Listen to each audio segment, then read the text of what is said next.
kui mina veel noor olin. Ma mäletan, ma tõin 3. klassist koju. Võtsin oma Samsung Galaxy Core Prime'i ja sisenesin ühte maagilisse mängu, milleks oli Grotopia. Okei. Kui keegi teist ei tea, mis Grotopia on, siis esiteks, kus kivi all sa elad oled? Teiseks, sa oled liiga noor prolli. Aga ära muretse, selle video jooksul jõuame sulle ka veits selgitada, mida see mäng endast täpselt kujutab. Või kujutas. Ühesõnaga, 2012 aastal tuli selline mäng välja nagu Grotopia. Ja minu põhikooli ajal oli see meeletult populaarne. Kontseptsioon on lihtne, nagu ka Minecraftil. See on põhimõtteliselt sandbox mäng. Sa saad seal luua maailmaid, rääkida teiste mängijatega, ehitada ja teenida ka mängusisest vara. Ehk kõige väärtuslikumad asjad. Worldlogid. Seega, täna ma võtan teid endaga kaasa, et seda ununenud mälestust taas värskendada ja meenutada neid kurbi aegu, kui ma sain skämmi. Igatahes, mis me siin ikka jäpime? Laeme siis Grotopia alla ja proovime kohe sisse logida, sest tõesti ma ei ole seal mängus mingi 1 miljon aastat käinud. Grotopia on Steamis või? Oh my god! Siin on ikka veel in-game eventid või? Siin on Easter Week ikka veel või? Oh my god! Mis toimub? Palju ta küsib mult neid password'e?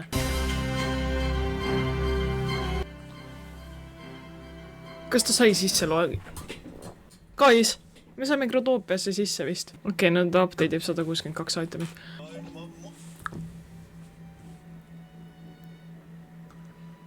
See muusika. Okei, no hakkame siis mu maailmaid vaatama. Mul on 3 maailma, siin on näha. Lähme mu pukkood, ma isegi mäleta, mis need maailmad olid nagu. Holy, vaadake kui ilus see maailm välja nägi nagu. See oli mu maailm, kuhu ma kutsusin. Mul reast mäng läägab, mis toimub? Miks ma hüpata? Ma olen nii arjanud, et spacebaariga saab hüpata, aga ma saan reaalselt ainult 2 või klahviga. Oh my god, ja siis me saame niiviisi teha ja mood. Kas see on tääbimise mood või? Oh my god, siin on tääbimise mood. Aga siin maailmas midagi erilistist väga ei olnud. Nagu te näete, grindisin nii palju, et ma saaks osta enda Pegasuse tiivad ja Starboardi. Need olid nagu 2 asja, mida ma tahtsin siin mängus. Mul on draakon vä?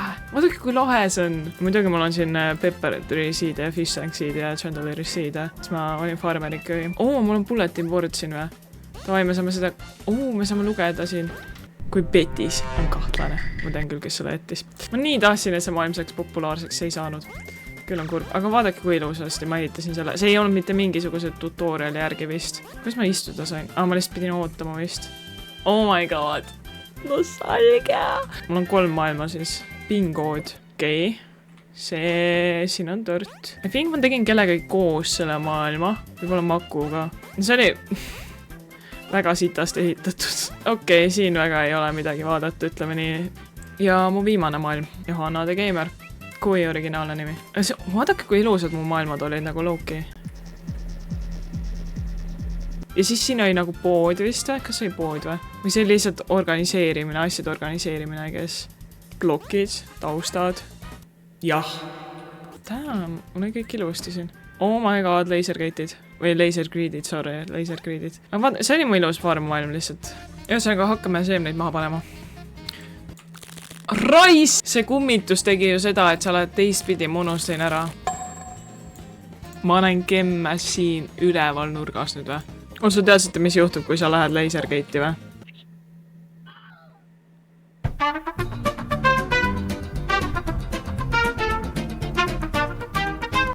Mis seal välja tuli just praegu? Mis see on? See on see mingi Earth element või? Earth essence, whatever. Kuulge, mida gemmidest üldse osta saab tänapäeval? Vaatame. Bet, battle back. What? Sa saad battle'id teha nüüd või? Mis currency see on? Vending hub, checkout. Mis asja? Need on vanad, need on OG-d asjad, need top 3 sinna. Need on uued. Ja neid asju ma mäletan ka Ambulance, Starboard oli 30 000 gemmi. Gemme sa saidki niiviisi. Et sa lihtsalt farmisid straight up või siis sa maksid päris raha ja ostsid gemme. Aga kõige lihtsam viis, kuidas tasud saada neid oli lihtsalt niiviisi, et sa võtad mingi itemi, sa paned see maha ja sa lõhud ära neid ja siis sa saad sealt gemme erineva arvu iga kord. Las need asjad olla. Lähme exploorime nüüd neid lahedaid maailmaid. Ma mäletan, et kui Grotopia Peak oli Eestis kõige populaarsem maailm Armastus. Ja 0 inimest, absoluutselt 0 inimest. Siin on mussi enam isegi või? see muss varem. See varem nagu see The River Flows in You.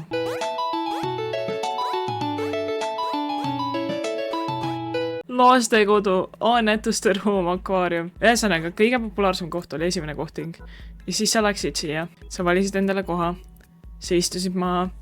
Ja siis sa hakkasid chatima inimestega. Praegu ma pean skisofreeniat tegema siin, sest et mul ei ole kedagi. Ma räst igatsen neid aegu. See oli nii lahe. Rastab. Ei, joo! No armastus on surnud. Vaatame siis teisi Eesti maailmu ka. Kool. Näe, siin on muss olemas. Ja need on mingi botid siin. Oi, kui tore. Kehaline kasvatus. Oh my god. Siin on ka käidud 22. aprill. Lugemisklass.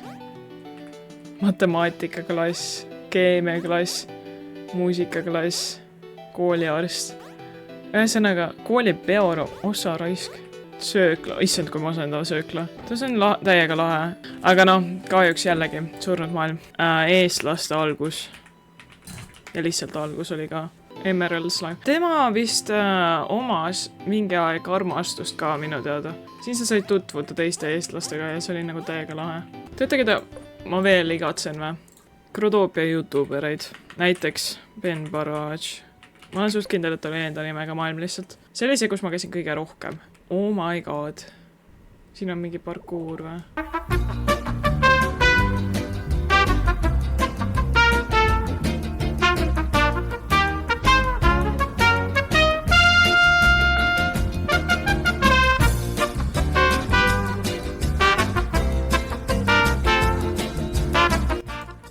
Oh my god. Okei, ma annan alla, ma lihtsalt annan alla, ma ei suuda enam. Vaatame, mis kuulutusi siin on praegu. Selling rare items 62. Maailm 62. Siin on päris palju inimesi. Long story short, mingi tüüp tahtis siin mu Pegasuse wings osta, mul õrna aega, mis need väärt olid. Diamond Locki vä? Need on 6 Diamond Locki vä? Hui. Lähme korra siuksesse maailmasse nagu buy wings. Miks kõik tahavad mu Pegasuse wing ära asut? Kas need on tõesti nii valuable selles majanduse seisundis Krodoopias? Palju ka see üldse nagu see turuhind on? Jah, Krodoopias eksisteerib majandus. Ongi. 3-4 Diamond Lock on siin kirjas ja see tüüp oli nõus mult 5 Diamond Lockiga ostma. Aga teate, me kõik kunagi alustasime Teeny Angel Wingsidega. Ma mäletan, kui need 2 World Locki olid 100–140. Issand jumal, ma mäletan, kui Angel Wingid olid 40 World Locki. See on inflatsioon Krodoopias on ka crazy nagu lihtsalt. Ühesõnaga, ja niiviisi see käibki. Sa oled lihtsalt enda maailmas. Sa lihtsalt istud, chillid, elad oma elu. Ma ei saanudki teile näidata, kuidas treidimine käib. Kokkuvõtteks, see mäng on täiesti surnud. Eestlasi siin ei ole üldse. Välismaalasi natuke on, aga enamik on ikkagi mingid botid. Tundub, et Pegasuse tiivad on väga väärtuslikuks muutunud. Ma hoian need endale. Ma ei müü neid maha, sest niiviisi käib investeerimine. Ja ma ei usu, et ma siia mängu enam niipea naasen. Kui sulle see video meeldis, pane like, pane subscribe. Jäta võib-olla kommentaar. Kui sa tead, kui palju Pegasuse tiivad maksavad, pane kommentaaris, mul pole õrna aega ausalt öeldes. Ja näeme järgmises videos. Pingod out!